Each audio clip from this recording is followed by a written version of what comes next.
জিন্দেগীর সব কিছু বিসর্জন দিলেন দিনের জন্য। খাদিজা সব কিছু বিসর্জন দিয়া খাদিজা সেরা জামা পরে। খাদিজা খাবার খায় না, ঘরে খাবার নাই, খাদিজা কিছু বলে না। অথচ খাদিজাতুল কুবরা ছিলেন মক্কার সবথেকে জনাত্মবান মহিলা। অথচ ওই খাদিজা মৃত্যুর ভয়। আর আজকে আমার মা মৃত্যু নিয়ে কখনো একটু চিন্তাও করো না রে মা, কখনো কবরের চিন্তাও তোমরা করো না রে মা। এই মা, কুল হু আল্লাহু আহাদ, আমার আল্লাহ একজন আছেন, তিনি নাজিল করেছেন কিরামান কাতিবিন। আমার আল্লাহ বলে কিরামান কাতিবিন, দুইজন ফেরেশতা তোমাদের পিছনে লাগিয়ে রেখেছি। তুমি যদি একটা গুনাহ করো, ওইটাও কিরামান কাতিবিন, দুইজন ফেরেশতা গুনাহ করলেও লেখা রাখে, নেকি করলে সওয়াব উপার্জন করলে ওইটাও লেখা রাখে। অতএব দুনিয়ার মানুষ, আমি আল্লাহর ক্ষমতার কাছে কারো ক্ষমতা কুলাবে না। অতএব এই দুনিয়ার মানুষ মৃত্যুর চিন্তা কইরা জাহান্নামের ভয় দিলের মধ্যে বসাইয়া আমি আল্লাহকে মানিও। নবী আমার ডাক দিয়ে বলেন, খাদিজা কি করা লাগবে বলো? 3 নাম্বার প্রশ্ন খাদিজাতুল কুবরা বলে, নবী আপনি আমার কবরের পাশে বসে থাকবেন, কানটা কবরের সাথে লাগাইয়া দিবেন। যেই মাত্র কবরের ভিতরে আমাকে বসাইয়া প্রশ্নগুলা করবে, নবী গো আপনি কানটা লাগাইয়া থাকবে, আমার প্রশ্নের উত্তর আমি দিতে পারবো না। নবী গো আপনি আমার প্রশ্নের উত্তর দিয়ে দিবে। 10 পারা কুরআনুল কারীমের সওয়াব আল্লাহ তাআলা সূরা ইখলাস একবার পড়লে 10 পারা কোরআন শরীফের পড়লে যেই পরিমাণ সওয়াব পাবে, একবার সূরা ইখলাস পড়লে ওই পরিমাণ সওয়াব আল্লাহ তাআলা দিয়ে দিবেন। সুবহানাল্লাহ বলেন। বিরক্ত হচ্ছেন নাকি আপনারা? বিরক্ত হইতেছেন? এবার নবী আমার ডাক দিয়ে বলেন, ও আমার সাহাবীরা, তোমরা যদি 20 পারা কোরআনুল কারীমের তেলাওয়াতের সওয়াব পাইতে চাও, তাহলে তোমরা 2 বার পড়লে 20 পারা কোরআনুল কারীমের সওয়াব তোমাদের আমলনামায় চলে যাবে। যদি তোমরা 3 বার সূরা ইখলাস পড়ো, তাহলে তোমাদের আমলনামায় কোরআনুল কারীমের খতমের সওয়াব তোমাদের আমলনামায় লিখে দেওয়া হবে। কয়বার পড়লে? আমরা অনেকেই আছি যারা এখানে বসে আছি যে আমরা কোরআনুল কারীম পড়তে জানি না, পড়তে পারি না, আছি না এরকম অনেকেই আমরা আছি। তবে আমরা যদি এই সূরা ইখলাসের এই আমল, এই ছোট্ট সূরাটার আমল আমরা করতে পারি, 3 বার সূরা ইখলাস পড়লে একটা কোরআনুল কারীমের সওয়াব আমাদের আমলনামায় জমা হবে। আমি আপনি কবরে যাওয়ার পরে দেখতে পারবেন কোরআন খতম কোনোদিনই করেন নাই, কিন্তু যাওয়ার পরে দেখতে পারবেন যে কবরে শুধু কোরআনুল কারীমের খতমের সওয়াব আপনার চতুর্দিক দিয়ে দাঁড়িয়ে গেছে। রব্বুল আলামিনকে ডাক দিয়ে বলবে, ও রব্বুল আলামিন, এই বান্দা তোমার সূরা ইখলাসের মুহাব্বত করেছে। আল্লাহ আজকে তিনি একাকী, তার আত্মীয় স্বজন, তার ভাই বাবা সবাই তাকে রেখে চলে গেছে। এই বিপদের সময় তার কেউ সঙ্গী নাই, আজকে আমরা তার সঙ্গী হয়ে দাঁড়ায় গেলাম। রব্বে কারীম এই বান্দাকে জান্নাতে না দেওয়া পর্যন্ত আমরা এখান থেকে সরব না। জোরে বলেন সুবহানাল্লাহ। তাহলে আমলটা কি খুব কঠিন হবে? মা বোনরা, খুব কঠিন হবে না এটা? 3 বার সূরা ইখলাস সকালে ফজরের পরে পড়েন, পড়া কি বলবেন? সূরা তো খতম তো করতে পারি না, পড়া কি বলবেন? আল্লাহ, আমার মা, আমার বাবা, আমার ছেলে, আমার বিবি, আমার ভাই, আমার ফুপা, আমার নানা, আমার নানি, আত্মীয় স্বজন যারা চলে গেছে, রব আপনি তাদের রূহ মোবারকের হাদিয়াগুলা পৌঁছায় দেন। খুব কঠিন হবে।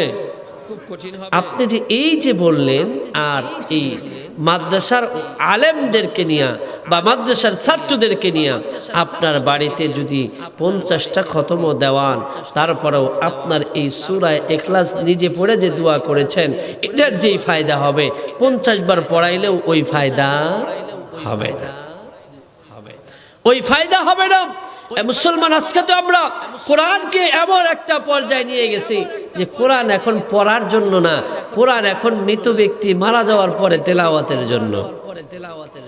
আমরা কোরআনটাকে এমন জায়গায় নিয়ে গেছি যে বছর পর পর, এক বছর পর আবার ওই দিন আসবে, কিছু হুজুর বাসায় নিয়ে আসবো, কোরআন তেলাওয়াত করাবো, কিছু খাবার দিব, কিছু টাকা দিব, তিনি চলে যাবেন। কোরআন আর নিজের পড়ারও দরকার নাই, কোরআন আর নিজের শেখারও দরকার নাই, কোরআন অনুযায়ী আমার চলারও দরকার নাই।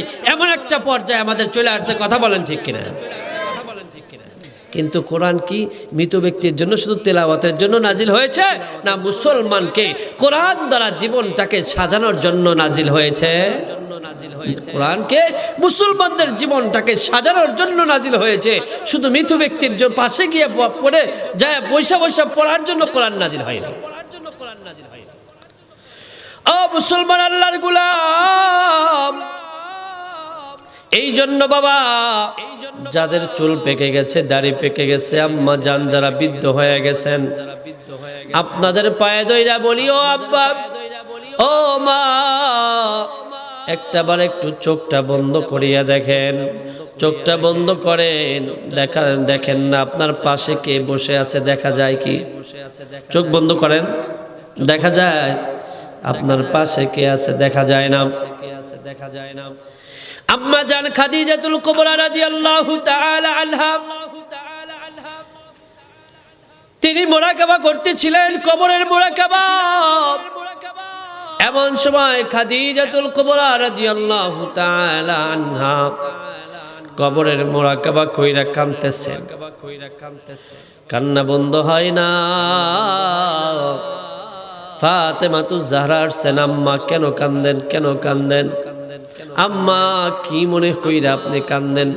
খাদিজাতুল কুবরা কিছুই বলেন না, কিছুই বলেন না। শেষ পর্যন্ত ফাতেমাতুজ জাহরা রাদিয়াল্লাহু তাআলা আনহা নবীজির কাছে চলে গেছেন। নবীরে যায় বলতেছেন, ইয়া রাসূলুল্লাহ, ইয়া হাবিবাল্লাহ, ও আমার আব্বা জান, জলদি করে বাড়ি যান, আমার মা এত জোরে জোরে কাঁদছে, আমার মার কান্না কোনোভাবেই আমি বন্ধ করতে পারি না। নবী আসছেন, আসার পরে বলেন, খাদিজা তুমি কেন কান্দো, কি জন্য কান্দো? খাদিজাতুল কুবরা ডাক দিয়ে বলেন, ইয়া রাসূলুল্লাহ, ইয়া হাবিবাল্লাহ গো, আপনি কি আমার কান্না বন্ধ করতে চান? নবী বলেন, হ্যাঁ, কান্না বন্ধ করার জন্যই তো আসলাম।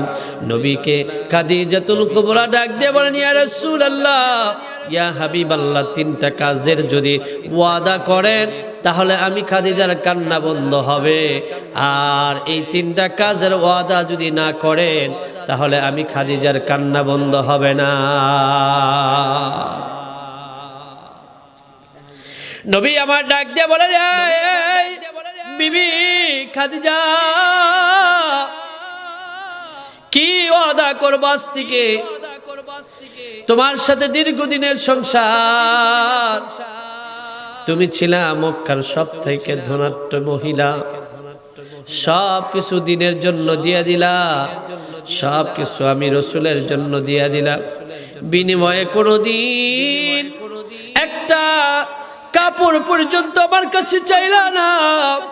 ও খাদিজা, কোনদিন ঘরে খাবার না থাকলে কোনদিন বললা না কেমন স্বামী হইছেন, ঘরে খাবার নাই, ব্যবস্থা করতে পারেন না কেন?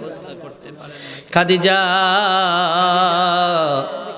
কোনদিন আমাকে বললা না। বলো বলো, আজকে কি ওয়াদা আমি রাসূলকে করতে হবে বলো। খাদিজা ডাক দিয়ে বলে, ইয়া রাসূলুল্লাহ, এক নম্বর শর্ত হলো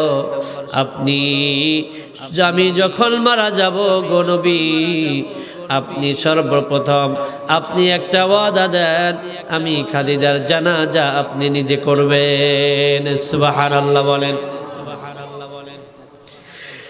এবার নবী বলে, এই খাদিজা, যাও, একটা ওয়াদা মাইনা নিলাম, জানাজা আমি করব যদি আমি মারা না যাই। দ্বিতীয় নম্বরে কি ডাক দিয়ে বলেন, ইয়া রাসূলুল্লাহ, ইয়া হাবিবাল্লাহ, নবী আপনার গায়ের জুব্বা মুবারক আমি মারা যাওয়ার পর আমি খাদিজাতুল কুবরার গায়ের সাথে আপনি এই আপনার জুব্বা মোবারক লাগায় দিবেন। নবী বলে যাও দিলাম।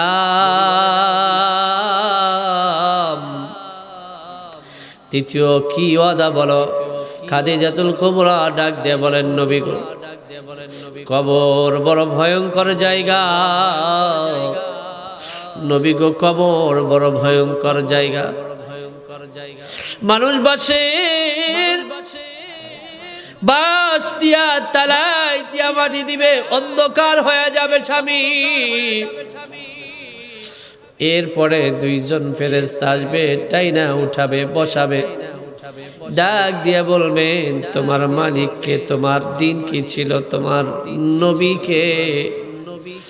ইয়া রাসূলুল্লাহ, আমার ভয় হয়, আমি খাদিজা এই প্রশ্নের জবাব উত্তর আমি দিতে পারবো না। এই আম্মা জান, খাদিজার জিন্দেগীর সব কিছু বিসর্জন দিলেন দিনের জন্য। খাদিজা সব কিছু বিসর্জন দিয়া খাদিজা সেরা জামা পরে। খাদিজা খাবার খায় না, ঘরে খাবার নাই, খাদিজা কিছু বলে না। অথচ খাদিজাতুল কুবরা ছিলেন মক্কার সবথেকে ধনাত্মবান মহিলা। অথচ ওই খাদিজা মৃত্যুর ভয়। আর আজকে আমার মা মৃত্যু নিয়ে কখনো একটু চিন্তাও করো না রে মা, কখনো কবরের চিন্তাও তোমরা করো না রে মা। এই মা, কুল হু আল্লাহু আহাদ, আমার আল্লাহ একজন আছেন, তিনি নাজিল করেছেন কিরামান কাতিবিন। আমার আল্লাহ বলে কিরামান কাতিবিন, দুইজন ফেরেশতা তোমাদের পিছনে লাগিয়ে রেখেছি। তুমি যদি একটা গুনাহ করো, ওইটাও কিরামান কাতিবিন, দুইজন ফেরেশতা গুনাহ করলেও লেখা রাখে, নেকি করলে সওয়াব উপার্জন করলে ওইটাও লেখা রাখে। অতএব দুনিয়ার মানুষ, আমি আল্লাহর ক্ষমতার কাছে কারো ক্ষমতা কুলাবে না। অতএব দুনিয়ার মানুষ, মৃত্যুর চিন্তা কইরা জাহান্নামের ভয় দিলের মধ্যে বসাইয়া আমি আল্লাহকে মানিও। নবী আমার ডাক দিয়ে বলেন খাদিজা কি করা লাগবে বলো। 3 নাম্বার প্রশ্ন খাদিজাতুল কুবরা বলে নবী আপনি আমার কবরের পাশে বসে থাকবেন, কানটা কবরের সাথে লাগাইয়া দিবেন।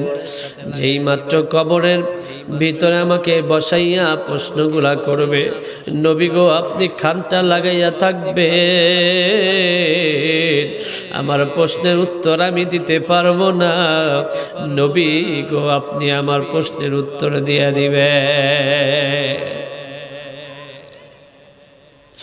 এই আব্বাজান, এই যুবক ভাই পায়ে ধরে বলি, যুবক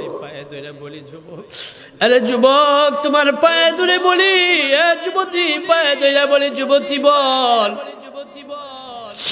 এই যুবক তুমি ওই কাজ কইরো না, আজকে অলিতে গলিতে শুধু ফাস্টফুড আর ফাস্টফুড।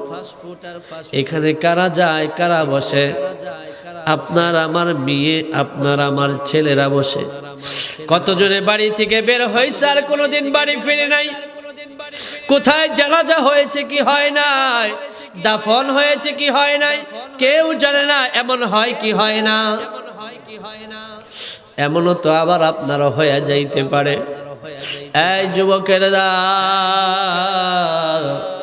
এই আম্মা জানেরা, খাদিজাতুল কুবরা জীবনটাকে ইসলামের জন্য বিসর্জন দেওয়ার পরে নবী আলাইহিস সালামকে 3টা ওয়াদা দিয়া ওয়াদার স্বীকারোক্তি নিয়ে চইলা যায়। এই আম্মা জান ফাতেমাতুজ জাহরা রাদিয়াল্লাহু তাআলা আনহা মৃত্যুর আগ মুহূর্তে হযরত আলী রাদিয়াল্লাহু তাআলা আনহুকে ডাক দিয়ে বলে, প্রাণের স্বামী, আমার স্বামী গো,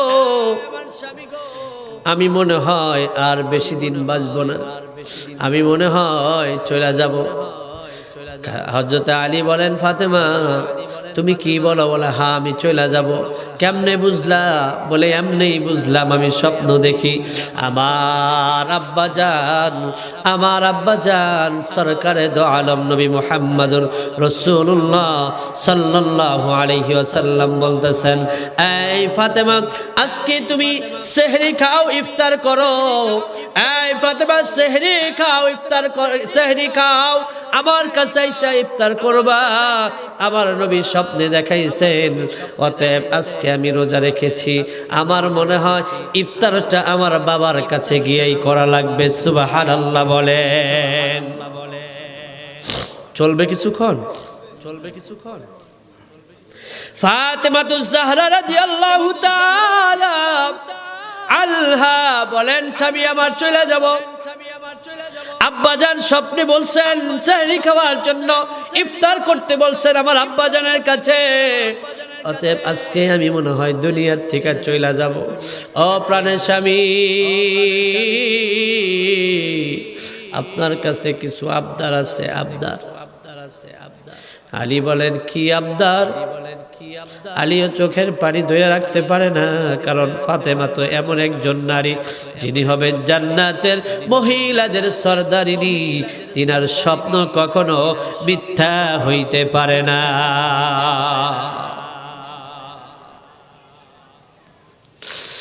হযরত আলী চোখের পানি ফেলে ডাক দিয়ে বলেন, এই ফাতেমা বলো কি চাও? বলে, এক নাম্বার আমার একটা কথা, আমার কলিজার টুকরা দুইজন সন্তান হাসান আর হুসাইনকে রেখে গেলাম। দুনিয়ায় আমার আব্বা জান ছিলেন, নবী আমার ছিলেন, আমি ধমক দিলে আব্বাজানের কাছে যাইতেন, আব্বাজান আদর করতেন, হাসান হুসাইন কষ্ট ভুলা যাইতেন। আবার আপনি ধমক দিলে আমার কাছে আসতো, আব্বা আম্মা, আব্বাজান আমাদেরকে ধমক দিয়েছে, আমি তাদেরকে আদর করতাম, কষ্টগুলা ভুলা যাইত। আব্বাও নাই, আমিও দুনিয়ায় থাকবো না। ও প্রাণের স্বামী, আপনার কাছে একটাই ওয়াদা, হাসান আর হুসাইনকে কখনো ধমক দিয়ে কথা বলবেন না। এই যুবক, এই পর্দার অন্তরে মা, একটু আল্লাহর ভয়ে চোখের পানি ফেলেন, একটু চোখের পানি ফেলেন। আল্লাহর জান্নাত জাহান্নামের ভয়ে একটু চোখের পানি ফেলান। আল্লাহ এই চোখের পানি, আল্লাহর ভয়ে যার চোখ দিয়ে পানি পড়ে, এই পানির বড় দাম। এবার হযরত ফাতেমাতুজ জাহরা রাদিয়াল্লাহু তাআলা আনহার কথা শুইনা আলী বলেন, যাও কথা দিলাম, আমি হাসান হুসাইনকে কখনো ধমক দিয়ে কথা বলবো না। দুই নাম্বার, ও প্রাণের স্বামী, একটা জিনিস চাইবো, দিবেন নাকি বলেন? বলে, এই ফাতেমা, জিন্দেগিতে কিছুই চাইলা না, আমি আলী ঠিক মতে খাবার দিতে পারলাম না, ঠিক মতে কাপড় দিতে পারলাম না। এই ফাতেমা রে, জিন্দেগিতে কোনোদিন তাও একটু বললা না, এই কেমন স্বামী হইছেন, আমার একটু আংটি বানায় দিতে পারলেন না? কেমন স্বামী হইছেন, আমার একটা নুপুর বানায় দিতে পারলেন না? কেমন স্বামী হইছেন, আমার একটা গলার গহনা বানায় দিতে পারলেন না? কেমন স্বামী হইছেন, আমার কানের দুলটা বানায় দিতে পারলেন না? এই ফাতেমা, কোনোদিন বলো না আজকে শেষ বিদায়ের সময় কি চাও, বলো কি চাও? হযরতে ফাতেমাতুজ জাহরা বলেন, আমার আব্বা জান বলেছেন কিয়ামতের দিনে, হাসরের দিনে ভয়াবহ অবস্থা হবে, সব মানুষগুলা একে অপরকে চিনতে পারবে না। ওয়া উম্মিহি ওয়া আবি ওয়া সাহিবাতিহি ওয়া বানি, আল্লাহ তাআলা বলছেন, ইয়াউমা ইয়াফিরুল মারউ মিন আখি। আল্লাহ তাআলা কোরআনুল কারীমের মধ্যে বলছে, এমন একটা দিন আসবে কিয়ামতের দিন, ওই দিন মানুষ বাবা তার ছেলেকে চিনবে না, মা তার সন্তানকে চিনবে না। ও আলী, আমার বড় ভয় হয়, ওই দিন না জানি আমি জাহান্নামে চলে যাই। ও প্রাণের স্বামী, ও প্রাণের স্বামী গো, একটাই মাত্র চাওয়া, যেই দিন কেউ কাউকে চিনবে না, কেউ কারো পরিচয় দেবে না, ওই দিন শুধু আপনি আমার স্বামী, আলী আপনি আমার স্বামী, ওই দিন শুধু মাত্র আপনি পরিচয় দিবেন যে আমি ফাতেমা আপনার স্ত্রী ছিলাম। সুবহানাল্লাহ বলেন। এই মুসলমান, আজকে আমার মা বোনেরা, স্বামীর কাছে স্বামী যদি শুধু বলে কি চাও, দেখবেন স্ত্রীর বায়নার শেষ নাই, একের পর এক বলতেই থাকে, দুনিয়াবি যত আছে সব বলতে থাকে। কিন্তু আজকালকার খুব আমার মা বোনেরা আছে, স্বামীকে এটা বলে, ও স্বামী শহরে যাচ্ছেন? হ্যাঁ যান, আমার জন্য একটা কবরে আযাব বই নিয়ে আইছেন, আমি একটু বৈশা ওই বইটা পড়বো। এরকম 100-র মধ্যে একটা মাকেও পাওয়া যাবে না যে তার স্বামীকে এই কথা বলে যে ও স্বামী আপনি তো বাজারে যাচ্ছেন, একটা নামাজ শিক্ষা বই নিয়ে আইছেন, দোয়াগুলা শিখবো আর নিজে আমল করব। এটা আবার কোনো মা বোনেরা দুনিয়াতে এইটুকুও বলে না, আখিরাত তো পরের কথা। কথা বলেন ঠিক কিনা? আখিরাত তো পরের কথা।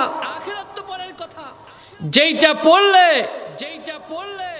জাহান্নামের ভয়াবহতা দিলের মধ্যে গেতে পড়বে, জাহান্নামের ভয় তার দিলের মধ্যে বসে পড়বে, ইত্তাকুল্লাহ আল্লাহর ভয় তার দিলের মধ্যে বসে পড়বে।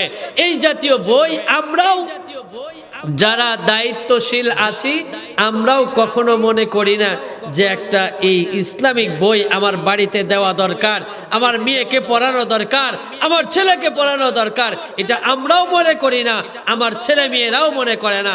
আস্তে আস্তে দেখা যায় আমাদের ছেলে মেয়েগুলা নামাজ থেকে, কোরআন থেকে, ইসলাম থেকে আস্তে আস্তে খারিজ হইয়া নাস্তিক মুরতাদে পরিণত হইতেছে। কথা বলেন ঠিক কিনা? মুসলমান হাজিরিন, আজকে 90% মুসলমানের দেশ, 90% মুসলমানের দেশ, যেই দেশে আল্লাহ তাআলা যেটা বলেন ওয়ালা বিয়াকুল্লাহু কুফুয়ান আহাদ, আমি আল্লাহ তাআলার সমকক্ষ আর কেউ নাই। আমরা যদি এটা বিশ্বাস করি তাহলে এই মুসলমানের দেশে একজন